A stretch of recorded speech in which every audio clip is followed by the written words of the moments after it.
BJP নেতারা প্রচার করেছে যে 1 কোটি বাংলাদেশি এবং রোহিঙ্গা নাকি বাংলায় বসবাস করছে।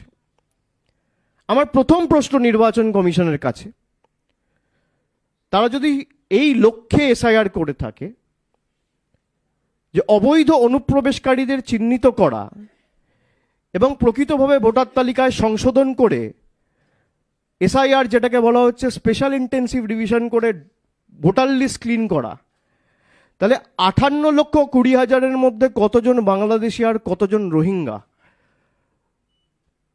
তার সংখ্যা এবং তথ্য ইলেকশন কমিশনকে প্রকাশ করতে হবে। এই তথ্য এখনো আমরা কেউ পাইনি, জনসমক্ষে আসেনি, পাবলিক ডোমেনে নেই। আমার প্রথম প্রশ্ন।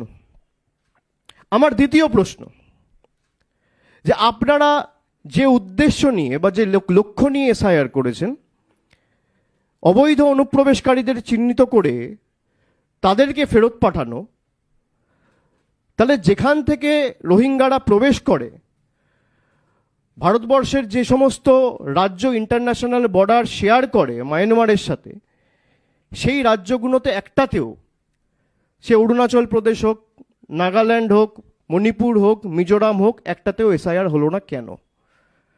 আমার দ্বিতীয় প্রশ্ন, যদি বাংলাদেশি বাংলায় থেকে থাকে, বাংলা যেমন বাংলাদেশের সাথে বর্ডার শেয়ার করছে, ত্রিপুরাও বর্ডার শেয়ার করছে, মেঘালয়ও বর্ডার শেয়ার করছে, মিজোরামও বর্ডার শেয়ার করছে, তাহলে এই রাজ্যগুলোতে এসআইআর হলো না কেন?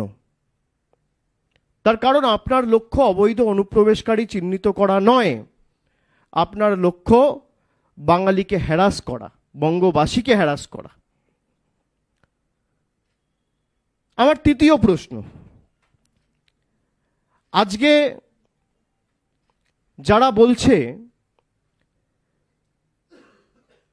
যে রোহিঙ্গাদের আঁতুর ঘর বাংলা বা বাংলাদেশিদের আঁতুর ঘর বাংলা, তাহলে ইলেকশন কমিশন তাদেরকে চিঠি পাঠিয়ে শোকজ করলো না কেন? ইলেকশন কমিশনের তথ্য অনুযায়ী সবথেকে কম ডিলিশন হয়েছে বাংলায়। আমার চতুর্থ প্রশ্ন, সবথেকে কম ডিলিশন যদি বাংলায় হয়ে থাকে আর সবথেকে বেশি ডিলিশন যদি উত্তরপ্রদেশ, তামিলনাড়ু আর গুজরাটে হয়ে থাকে, তাহলে মাইক্রো অবজারভারদের দল গুজরাটে পাঠানো হলো না কেন? উত্তরপ্রদেশে পাঠানো হলো না কেন? বা তামিলনাড়ুতে পাঠানো হলো না কেন? আপনি মাইক্রো অবজারভার লাগান, কারোর কোনো আপত্তি নেই। তৃণমূল লড়তে জানে, তৃণমূল লড়ে নেবে, কিন্তু একই যাত্রায় পৃথক ফল হতে পারে না। আমি বাংলায় থাকি, আমার জন্য আইন আলাদা, আর গুজরাটে যে থাকে তার জন্য আইন আলাদা। প্রতি 2 দিন অন্তর অন্তর একটা করে নোটিফিকেশন ইস্যু করে বাংলার জন্য আইন পাল্টে দেওয়া হচ্ছে। একই নোটিফিকেশন আপনি কেন উত্তরপ্রদেশে লাগু করছেন না? একই নোটিফিকেশন আপনি কেন গুজরাটে লাগু করছেন না? ওখানে তো সব থেকে ভোটার বাদ গেছে, বেশি ভোটার বাদ গেছে। তা যদি গুজরাট থেকে প্রায় 73 লক্ষ ভোটার বাদ যায়, আর গুজরাটের জনসংখ্যা বাংলার থেকে কম, তাহলে গুজরাটে মাইক্রো অবজারভার যাবে না কেন? উত্তরপ্রদেশে আমি সংবাদ মাধ্যমে যেটুকু পড়েছি বা সংবাদ পত্রিকায় যেটুকু পড়ে দেখেছি, প্রায় 4 কোটি লোকের নাম বাদ দেওয়া হচ্ছে। উত্তরপ্রদেশের জনসংখ্যা 15 কোটি, তার মধ্যে 4 কোটি মানে 12-14% কাছাকাছি। তাহলে সেখানে মাইক্রো অবজারভার যাবে না কেন? সেখানে স্পেশাল অবজারভারদের নিয়োগ করে পাঠানো হবে না কেন? সিলেক্টিভলি বাংলার জন্য কেন হবে? আপনি বলছেন বাংলায় দুর্নীতি হয়েছে তাই 100 দিনের টাকা বন্ধ।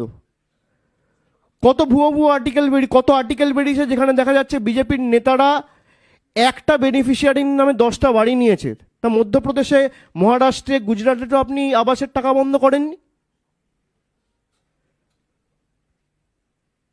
কত গরমিল, কত অনিয়ম আমরা 100 দিনের ক্ষেত্রে উত্তরপ্রদেশে দেখেছি। সব থেকে বেশি জব কার্ড ডিলিশন, সব থেকে বেশি লোকসভার কোয়েশ্চেনে রয়েছে। লোকসভায় কোয়েশ্চেন করা হয়েছিল, তার আনসার রয়েছে, সরকারের পক্ষ থেকে জবাব দেওয়া হয়েছে যে সব থেকে বেশি ডিলিশন হয়েছে উত্তরপ্রদেশ। তাহলে 100 দিনের টাকা উত্তরপ্রদেশে বন্ধ হবে না কেন?